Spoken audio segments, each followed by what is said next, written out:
So, Alexander, thank you for coming on. Thank you for having me. No problem. So, I've been reading over your work, but I don't really know the details all too well. What all have you done?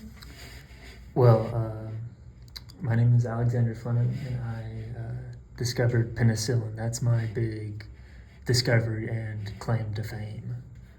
Okay. So, what does penicillin do? How have you not heard of penicillin? Y'all use it all the time in the medical system. Every time there's a bacterial infection, y'all will administer either penicillin or some other form of micro or antibiotic. It essentially just kills antibiotics. It's really back when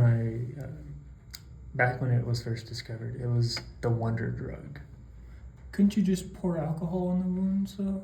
See, that is that old timey thinking. See, that's no, you can't. Don't ever pour alcohol on wounds. Oh. Sounds like that's what you've been doing. Maybe. Perhaps, maybe. So why exactly did you call it penicillin? Well, that's a little inside joke that has never been let out, and I intend to keep it that way. Okay. How did you discover penicillin? It's a funny story. I set a petri dish of some staph bacteria, let it grow over a weekend or so.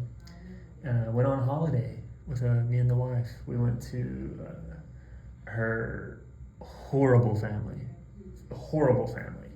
I never understood how she turned out so wonderful with all these horrible people raising her. It's really a work of God. I mean, really. Her parents engaged in cockfighting. They would try to hide it, but the tarred feathers, all the evidence was still there, and they didn't even bother cleaning it up. Horrible people. But getting back on those track. Chickens can kill a man, right? Oh, they're deadly. They're Yeah. deadly. They would put like razors on their claws, and Yeah. they would jump up and slash arteries. Yeah. And a man died. Yeah, they're deadly beasts. Yeah. Ferocious. But back on track. When I came back, in the petri dish of the staph bacteria, I noticed that the mold around seemed to be preventing the bacteria from growing. When you do these things, after you leave it gone for a while, the entire petri dish will be just full of like white bacteria. Mm-hmm.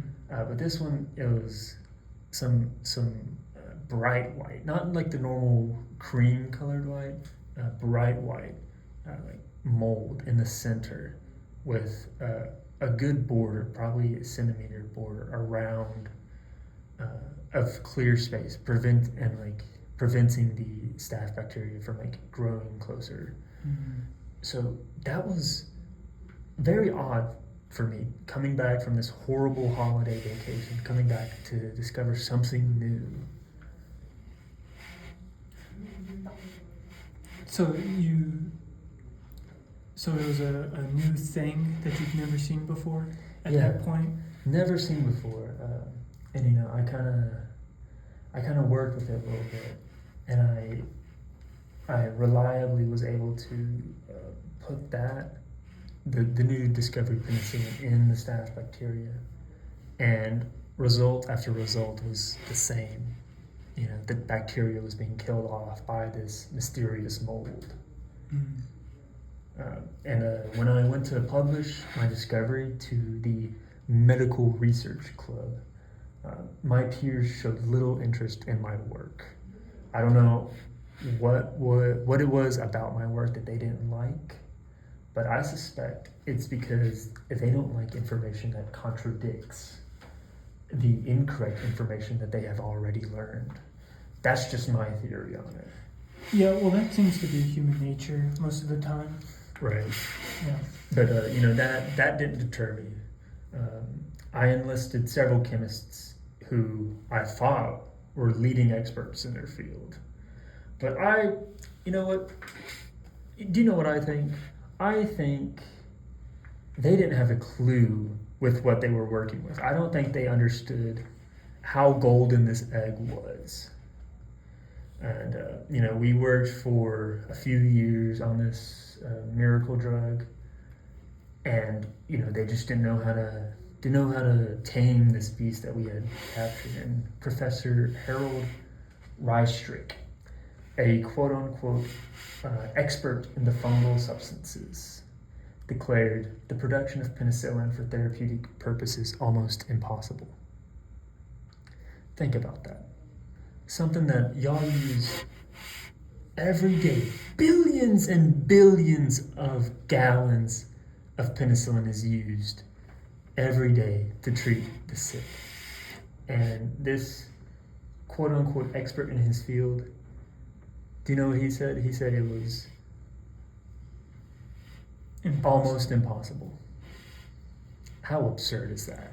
Well, when you're the expert and someone is attempting to do something you've never done, you kind of have an ego about, oh, I'm at the top.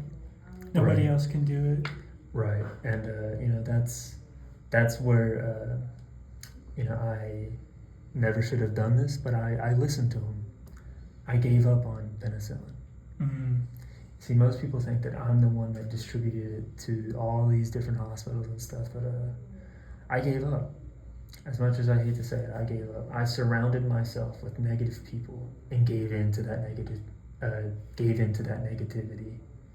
If I believed in myself and believed in my creation, I would have been set for life. But I am glad to say that as I was giving up, I sent my work to hundreds of colleges and research departments to try to see if they could work with it. And then after that, my wife died at that point, and I was in a horrible headspace. I was depressed, bordering on suicidal. So I just had to take a step back from it all. Mm-hmm.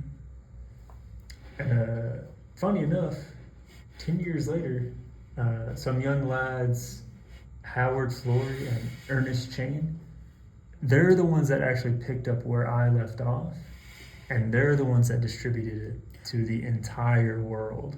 So were you still living when this happened? Yeah, I was still living, but I was deeply depressed. I was apart from the scientific world. From the scientific world, okay. And apart from my research. Yes. Okay, we're gonna take a short break here to get a message from our sponsor. Today's podcast is sponsored by the one, the only Raid Shadow Legends, one of the biggest mobile RPG games of 2024, and it's free. Currently, almost 10 million users have joined the raid over the last 6 months, and it's one of the most impressive games in its class with detailed models, environments, and smooth 60 FPS animations. All of the champions in the game can be customized with unique gear that changes your strategic buffs and abilities. One of my favorite characters to play is the new Doctor of Death. So check out the description for some free 50,000 silver and a free epic champion as part of the new player program to start your journey. Good luck, and we'll see you on the raid. Welcome back. Where were we? You just said how you didn't actually distribute penicillin. I'm wondering your opinion on other things, though. Okay. Because I'm kind of a vaccine non-believer. I kind of just rub dirt on things, on wounds and have it heal. What do you think about vaccines and other such practices? Now, in my day, it was still, they had published their work on vaccines, and there's only a couple out. And at first I was a bit skeptical. I didn't believe in the science because I was not in the medical world. I was mainly a chemist. But when I read the research, and when I read and seen all these new vaccines come out, it honestly inspired me. It gave me hope because my brother died from tetanus. I was born in a litter of 12, and when I made it to 20, half of them were gone due to illnesses and such. So just to see so many preventable illnesses, or so many illnesses that we died from that are now preventable, it's honestly a work of God, in my opinion. So vaccines do work? To my knowledge, yes. Okay.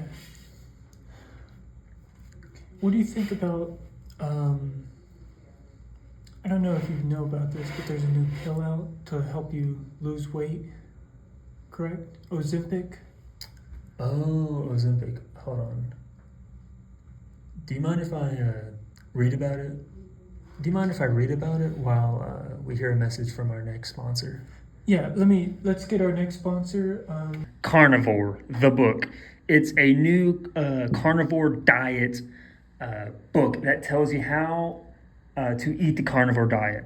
And let me tell you, dude, after being on this for 2 weeks, only 2 weeks on the carnivore diet, I feel incredible. Like I have so much more energy, and man, my midday fatigue is gone. Whenever I do my workouts, I'm just so much more energetic. Like when I'm doing some bag work, I'm just more explosive. Like, every once in a while, I'll eat a bit of pasta or something. But honestly now, whenever I eat any carbs, I just feel bloated. Like I feel like this is what our ancestors probably ate and what we were meant to eat. Just pure, raw, wild elk, man. I'm telling you, this carnivore diet is amazing. Check them out. They're in the link in the description. Carnivore, the book. Check them out. Welcome back. Okay, what were you about to say? Okay, I read up on it. And, it's quite odd to me. I'll say that. It's quite odd to me that this pill was made for diabetics, and now it's being used, and tested for diabetics, and now it's being used for non-diabetics losing weight. I'm kind of It was hesitant. made for diabetics at first? Yes, and that's what all the research was done for. Because I've only ever heard people talk about it for losing weight.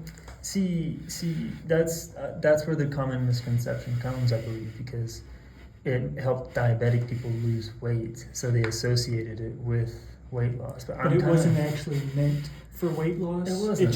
That was a secondary effect. It was, and I'm kind of hesitant on where it will go because it wasn't tested on non-diabetic people for weight loss. So we're kind of sending it out to the population, and they're doing the testing for the departments. When I don't like that. I don't like that. Okay. Jamie, we might have to change sponsors. Okay. So, I think that covered everything I really wanted to ask. Thank you for coming. Of course, it's a pleasure to be back from the grave to talk to you. Yes. Do you want to go shoot my bow and arrow? Yes. I'll go shoot it. Let's Thank you. go. Let's Thank go. you. Yeah, let's go. Thank you for having me. Yeah.